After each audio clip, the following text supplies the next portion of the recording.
जिनकी पावन देशना हमें इस पंचम काल में भी सुनने को मिल रही है। ये हमारा सौभाग्य है कि हमें इस कलिकाल के अंदर भी वीतराग वाणी सुनने को मिल रही है, जबकि हम ये अच्छी तरह जानते हैं कि पंचम काल में कोई तीर्थंकर नहीं होते। ये दुर्भाग्य है आप। यदि आपके पास में चतुर्थ काल होता तो कोई ना कोई तीर्थंकर मिल जाते। ये पंचम चार कलना है, तीर्थंकर नहीं है, तो आपके पास कोई केवली भी, यदि केवली होते तो शायद कोई भव्य जीव छाई समय दर्शन प्राप्त कर लेता, और जो एक बार छाई समय दर्शन प्राप्त कर लेता, निश्चित है शांतिलाल जी, निश्चित है उसका गुणस्थान कभी पहला नहीं होता। यदि केवली मिल जाते हैं, हाँ भैया तुम वाले नहीं आशीष जी, यदि हमें केवली मिल जाते और हम उनके पास जाते, जैसे अभी आप हमारे पास में आए और ऐसी हमें कोई केवली मिल जाती पंचम काल में, और हम उनके पास बैठकर भावना क्या बातें, तीर्थंकर नहीं मिले कोई गम नहीं, केवली मिल जाते तो उनके पास बैठकर उनकी देखना सुनते, और देखना सुनते सुनते सुनते अपने मोह का विनाश कर लेते, तो हमारे को छाई समय दर्शन मिल जाता। और जिसको छाई समय दर्शन मिल जाता, जितने लोग यहाँ बैठे हैं आपके पास समय दर्शन तो हो, विनय भैया समय दर्शन है?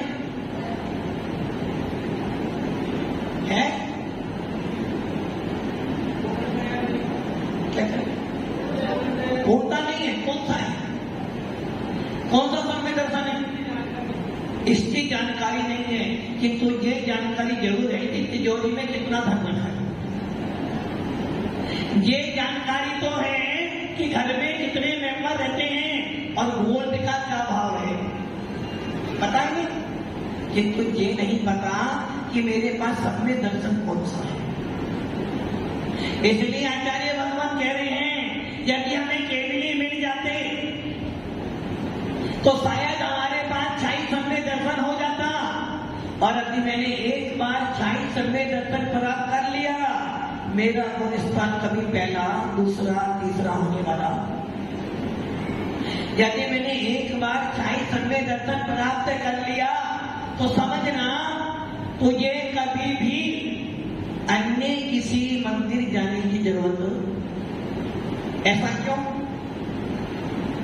क्योंकि आचार्य भगवत ओमा स्वामी 10वें अध्याय के पहले सूत्र में कह रहे हैं, मोह क्षया ज्ञान दर्शना व नंतराय क्षया का केवल।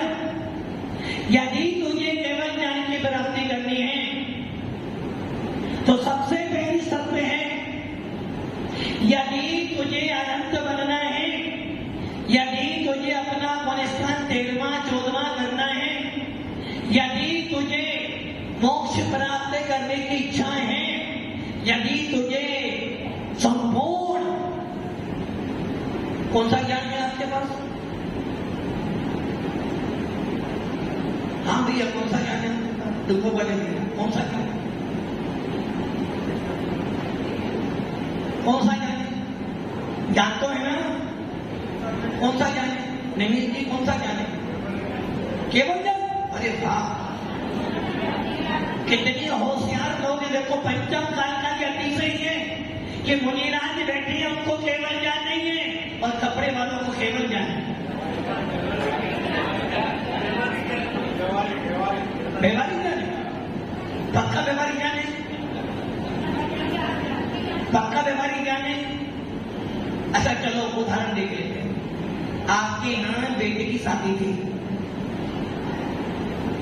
और बेटे की शादी में हमारे भाषण जी भी आए थे, और इन्होंने एक लिफाफा लिफाफा देना पड़ता है ना, और नहीं दे तो व्यवहार खराब हो जाएगा। और लिफाफा देने वाला सोचता है, जो भैया के मंगलाचरण कर रहे थे, क्या नाम था उनका? पदम जी मंगलाचरण कर रहे थे ना, क्या कह रहे थे? धन्य मुनिराज हमारे हैं, हमें प्राणों से प्यारे हैं।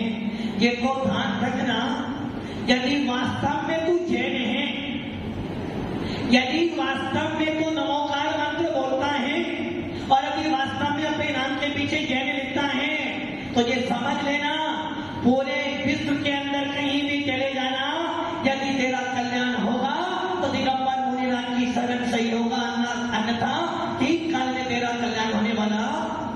कहीं भी चले जाना, और जैनी नहीं, जो जो भव्य जीव हैं, जो जो जीव तत्व को जानता है, या जो जो जीव तत्व को लेकर आया है, जो जो आत्मा है, यदि वो शांति का वेदन करना चाहता है, यदि वो आत्मा का अनुभव करना चाहता है और संसार के दुखों से छूटना चाहता है, तो उसके पास एक ही रास्ता, वो रास्ता है धन्य मुनिराज हमारे हैं, हमें प्राणों से प्यारे हैं।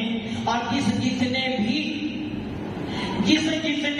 मुनियों का आलम्बन लिया है, निश्चित रूप से संसार सागर से पार हुआ हो जाएगा। और जिसने मुनियों का अपमान किया है, जिसने मुनियों की निंदा की है, संसार सागर में हमेशा डूबता ही रहेगा। मान लो भागचंद जी आए हैं और उनको डूंगरपुर शादी में जाना है, वो पहले सोचेंगे भाई लिफाफा तो देना है, कितना देना है विनोद जी, कितना देना है? कितने दोगे विनोद जी? 500 को तो कभी 1000 नहीं सकते। अरे महाराज जी, आपको नहीं पता, जब मेरे यहाँ शादी थी ना, वो आए थे, उन्होंने 451 दिए, मेरे 50 को बढ़ा के देगा। जब आपके यहाँ शादी होती है तो आप लिस्ट बनाते हो किसका कौन सा बाबा आया था, और जब आपको जाना पड़ता है तो आप उसी प्रकार का व्यवहार निभाते हो। कि उसने 451 दिए तो तुम्हें 500 रुपए दूंगा, 501। और वो 4 व्यक्ति आए थे, कितने आए थे? और हम कितने दे रहे हैं? 500 को 5 जाएंगे भैया, 50 रुपए एक्स्ट्रा भी देना। ये व्यवहार निभाते हो, तो ये ज्ञान आपके पास में है, किंतु इस ज्ञान से कल्याण नहीं होगा। यदि क्योंकि तेरा ये ज्ञान जो है राग देश मोह से भरा हुआ है, और जिसका ज्ञान राग देश मोह से भर जाता है, वो ज्ञान कभी भी मोक्ष मार्ग में काम नहीं आता है। इसलिए आचार्य कह रहे हैं, केवल ज्ञान एक ऐसा ज्ञान है, संपूर्ण ज्ञान है, निर्मल ज्ञान है, ज्ञान गुण की शुद्ध पर्याय है। केवल ज्ञान, किस गुण की? ज्ञान गुण की। और ज्ञान किसके पास में नहीं है?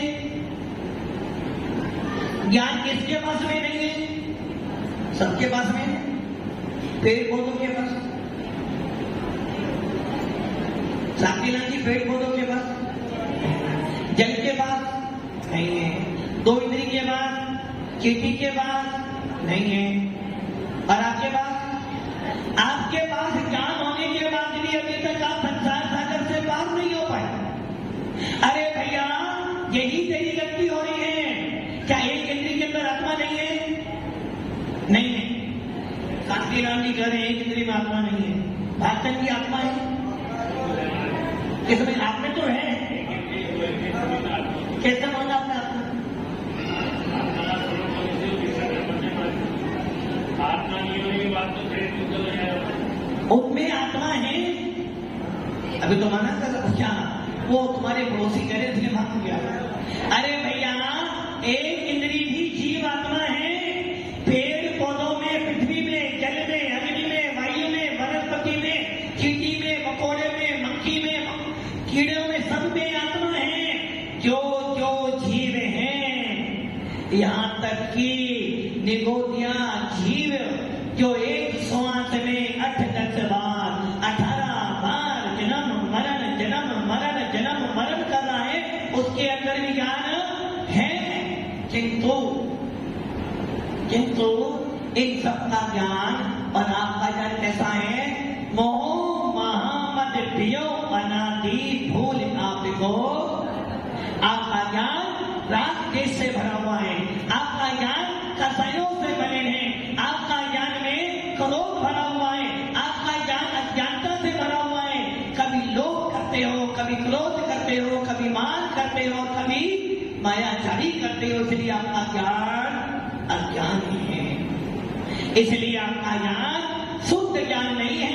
इसलिए आचार्य भगवान कहते हैं, जिसने मोह का विनाश किया, जिसने मोह का विनाश किया उसका ज्ञान निर्मल हो जाता है। जिसने केवल ज्ञान की प्राप्ति की है उसका ज्ञान निर्मल ज्ञान होता है। इसलिए हमारे यहाँ ज्ञान गुण के 5 भेद होते हैं। कितने भेद होते हैं? आसिफ जी, ज्ञान के 5 भेद कौन से? नहीं। अच्छा, वो मार्बल का जो पाउडर बनाते हो कितने प्रकार का बनाते हो? बहुत पता है। अच्छा, सोने का भाव क्या है? सोना क्या भाव है सोने का?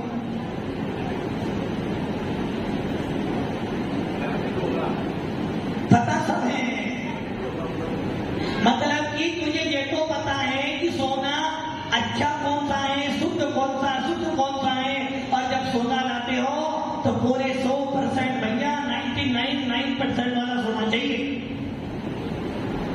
मतलब कि पुद्गल की चर्चा भी करते हो, पुद्गल का ज्ञान भी प्राप्त करते हो, पुद्गल में जीते भी हो, किंतु अपनी आत्मा के लिए ज्ञान कितने प्रकार का है?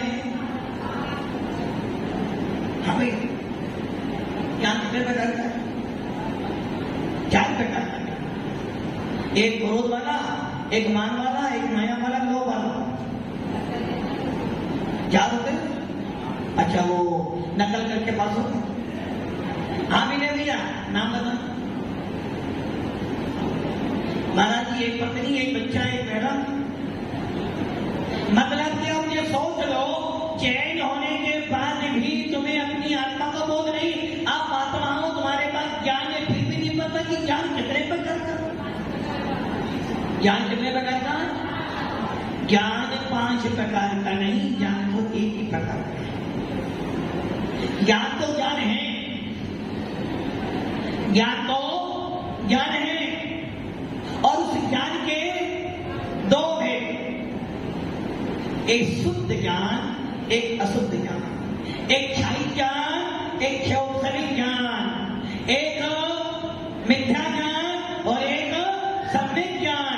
जब तत्वान सूत्र पढ़ते हो तो तत्वान सूत्र के पहले अध्याय में सूत्र आता है सम्यक ज्ञानम प्रमाणम।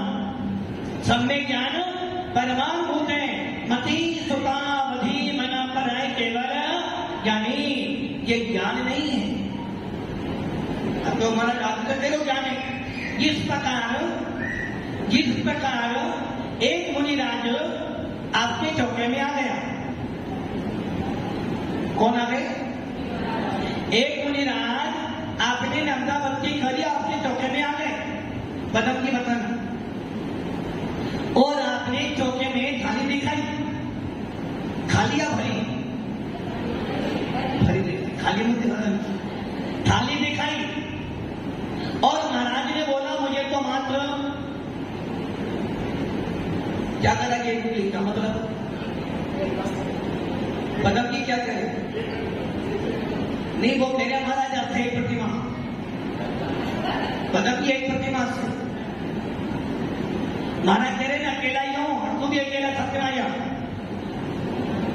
बदम के अकेले हो, आप अकेले हो, अमरचंद जी अकेले हो, फिर भी कुर्सी छूट नहीं। अकेले तो है, फिर भी कुर्सी। महाराज पता है आपको, मैं सरपंच को मेरे बिना तो नेमिनाथ जी का काम नहीं चलेगा। अमरधन जी आपके बिना नेमिनाथ का काम नहीं चलेगा। आपके बिना नेमिनाथ का काम नहीं चलेगा। नहीं तो मना कर। अरे तुम्हारे बिना तो नेमिनाथ का काम चल रहा है, किंतु नेमिनाथ के बिना तुम्हारा काम मतलब क्या अकेले हो? महाराज ने उंगली करी है, अकेले हो ना? You welcome.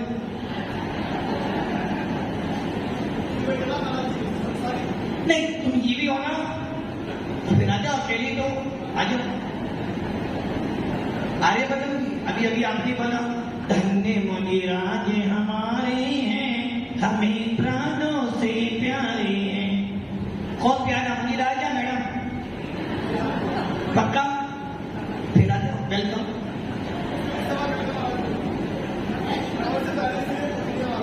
क्या करें? नहीं तो बच जाओ ना महाराज, अकेले हो ना। मुनिराज जान से प्यारे है ना, प्राणों से भी प्यारे है ना, और जो प्राणों से प्यारे हो तो उनके लिए सब कुछ। You welcome.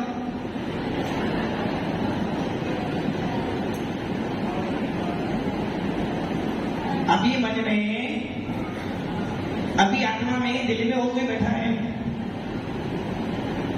अभी दिल में मुनिराज नहीं आए, अभी वचनों में आए हैं कि भाई भावों में, जिन भावों में मुनि का स्वरूप आ जाएगा, जिन भावों में केवल ज्ञान आ जाएगा, जिन भावों में मेरी आत्मा आ जाएगी, उसी दिन में महाराज। अब महाराज ने एक उंगली करी, एक उंगली, इसका मतलब क्या? मुझे एक ही अनाज खाना है। अब क्या करोगे आप? पदम जी एक उंगली करिए, माना एक ही अनाज खाना। आपने गेहूं का सारा सामान बना लिया, महाराज एक ही अनाज है। एक ही अनाज है क्या दो है? कैसे को? रोटी अलग है, पापड़ अलग है। अरे महाराज जी आटे की तो बनाई है, महाराज जी कड़ी भी आटे की है, दलिया भी महाराज जी गेहूं का एक ही तो अनाज है। ये सब तो उसकी पर्याय है। वैसे ही ज्ञान तो एक ही है, और वो ज्ञान की 5 पर्याय है। मति ज्ञान, श्रुत ज्ञान, अवधि ज्ञान, मन परे ज्ञान और केवल ज्ञान। इसलिए आचार्य करें ज्ञान तो एक है, उसकी 5 पर्याय, और उन 5 पर्यायों को बांट दिया 2 भागों में, एक मिथ्या और एक सम्यक ज्ञान। मिथ्या ज्ञान, मति, शुद्ध, अवधि, ये मिथ्या रूप होते हैं, और मन परे ज्ञान केवल ज्ञान सम्यक रूप होता है। इसलिए केवल ज्ञान ज्ञान नहीं है, उसकी पर्याय है, शुद्ध पर्याय। इसलिए आचार्य उमा स्वामी कह रहे हैं, यदि तुझे शुद्ध ज्ञान की प्राप्ति करनी है तो मोहिनी कर्म का विनाश। आज जिनको केवली मिल जाते हैं वो क्या कर लेते हैं?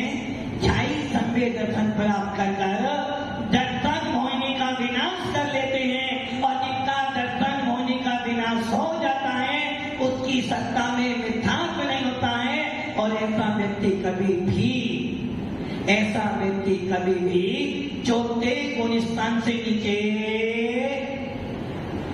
आपका गुण स्थान कौन सा है? शांतिरामी गुण स्थान कौन सा है? पहला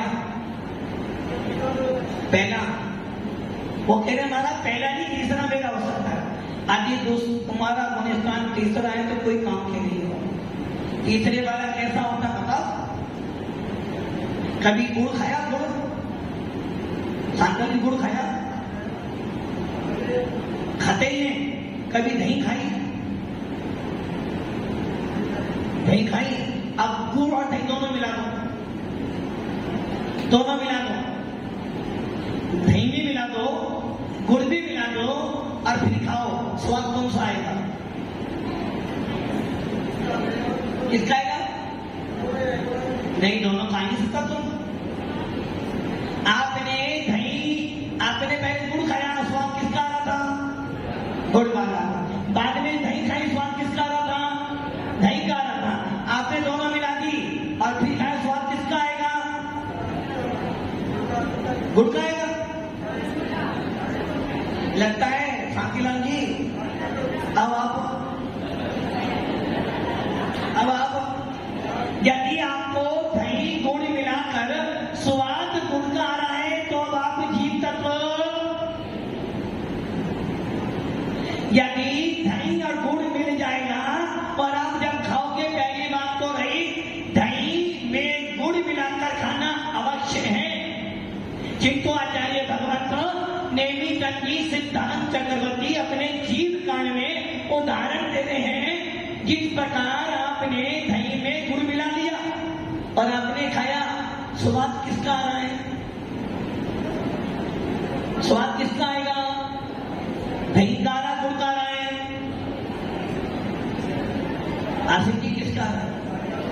दही का आ रहा, गुड़ का आ रहा? खट्टा भी होगा, मीठा भी होगा? गलत होगा। खट्टा भी होगा, मीठा भी होगा, या खट्टा मीठा दोनों मिला होगा? आपने दही गुड़ मिलाकर खाया। अब मैं आपसे कह रहा हूं, खट्टा अलग कर दो, मीठा अलग कर दो, कर लोगे क्या? स्वाद किसका आ रहा है?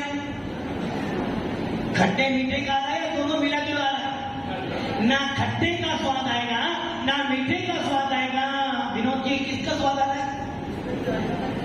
मिला जुला, ना उसे हम खट्टा कह सकते हो ना मीठा, एक तीसरी अवस्था आ रही है।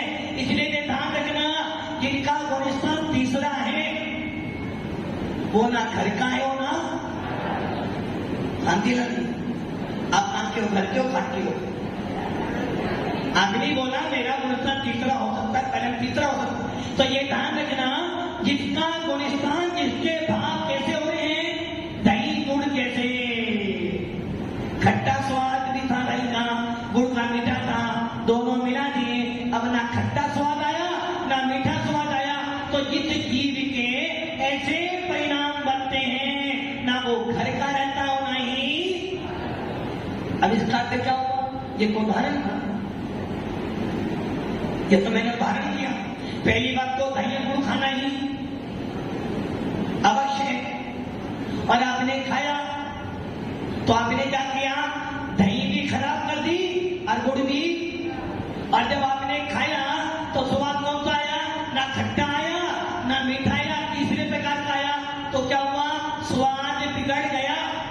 इसी प्रकार आचार्य भगवत कह रहे हैं, जिनके परिणाम ऐसे बनते हैं दही गुड़ जैसे मिले जुले, ना तो मिथ्यात्व रूप है और ना ही सम्यक रूप है। ना तो मिथ्या दृष्टि कहता है और ना सम्यक दृष्टि बनता है। ऐसा व्यक्ति कभी संसार सागर से पार। शांतिराम जी कौन से हो? घर वाले, घाट वाले? घर वाले? कहाँ घर वाले हो? आपने बोला मेरे परिणाम कैसे मिले जुले, तीसरे वाले। तो ये ध्यान रखना, जो व्यक्ति जिनेन्द्र देव वीतराज के मंदिर भी आता है और अन्य मंदिर भी जाता है, उसकी श्रद्धा जिनेन्द्र देव के प्रति भी है और अन्य मंदिरों के प्रति भी है, ऐसा व्यक्ति के भाव दही गुड़ कहते हैं, वो कभी संसार सागर से पार हो। इसलिए आचार्य कहते हैं, इसलिए आचार्य कह रहे हैं, यदि तुझे ज्ञान गुण की शुद्ध पर्याय प्राप्त करनी है तो जैसा विमलनाथ भगवान ने किया। विमलनाथ भगवान कौन से नंबर के भगवान है? 13वें नंबर के भगवान। कहां से पहुंच गए? सुवीर कुट से। कहां से पहुंच गए? शाश्वत शिखर जी से, सुवीर कुट से। 1008 भगवान विमलनाथ ने आज के दिन क्या किया?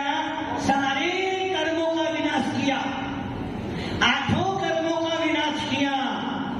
निकम्मा क्या बने? क्या बने? क्या बने? क्या बने? विमलनाथ वहां कहां गए?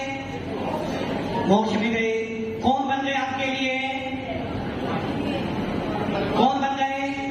सकल निकल पर माता में धोई विद तिनने घाती निवारी, श्री अरंत सकल पर माता लोकालोक निहारी, ज्ञान शरीरी त्रिविध कर्म बल भजित सिद्ध महंता। कौन बन गए? सिद्ध क्या किया इन्होंने? आठों कर्मों का विनाश किया। निकम्मा कौन? कौन विमला निकम्मी? भीमा लोहन कौन निकम्मे है क्या? आप तो बोलो निकम्मे। कौन निकम्मा यहाँ पर? ये 12 जेल में निकम्मा हो, कोई काम करते ही नहीं, बस खाना और देखो ये सबके सब बैठी सफेद कपड़े, सबके सब निकम्मे निकम्मे हैं, निकम्मे। कोई काम धाम ही नहीं जमा में। किसे बोल दो निकम्मा? कोई काम धाम नहीं। अरे भैया विमलनाथ भगवान ने आज ऐसा पुरुषार्थ किया कि निकम्मे बन गए, निकल गए हैं आठों कर्म जिनके, उसे कहते हैं निकम्मा। प्राप्त कर लिए जिन्होंने 8 गुण, उनको कहते हैं निकम्मा। और जो निकम्मा बनना चाहता है उसे मोह को तोड़ना पड़ेगा। यदि तेरा गुणस्थान तीसरा है, शांतिलाल जी कौन सा गुणस्थान है? तीसरा आपका नहीं, आपका तो आपको तो 14वां है, 14वां आपका तो 14वां है। तीसरा गुणस्थान भागवत जी का है। सही है ना? सही है ना? क्या करें? नहीं आपको तो 14वां है, उनका तीसरा। और हमारे अमरचंद जी का वो तो पहले से अमरचंद गुणस्थान है नहीं है, वो कह गुणस्थान ही नहीं हमारा, कोई गुणस्थान नहीं। जिनका गुणस्थान नहीं होता वो सिद्ध भगवान होते हैं, और अमरचंद जी अभी सिद्ध। तो गुणस्थान तो कौन सा? पता ही नहीं। गुणस्थान तो है नहीं है। आज घर जाना अपनी पोती से पूछा मेरा गुणस्थान कौन सा? भव्य आत्माओं, इसलिए आचार्य भगवान कह रहे हैं यदि तो ये केवल ज्ञान की प्राप्ति करनी है तो तुझे मोह तोड़ना पड़ेगा। और मोह तोड़ दोगे, केवली मिल गए, और तुझे अनिच्छाई सत्य दर्शन प्राप्त हो गया, तो तू 1, 2, 3 एक भव में अथवा 3 भव में सिद्ध अवस्था प्राप्त कर लेगा। इसलिए भव्य आत्माओं अपना मोह तोड़ो, मिथ्या तोड़ो। केवल ज्ञान की प्राप्ति करना चाहते हो तो सबसे जरूरी है अपनी मान्यताओं को बदल दो। जो जिनेन्द्र देव ने कहा है वो ही सत्य है, जो जिनवाणी ने लिखा है वो ही सत्य है, और जो सत्य है वो ही मेरा है। मैं जो कहता हूं वो सत्य नहीं है, किंतु जो जिनेन्द्र देव ने कहा है वो ही सत्य है।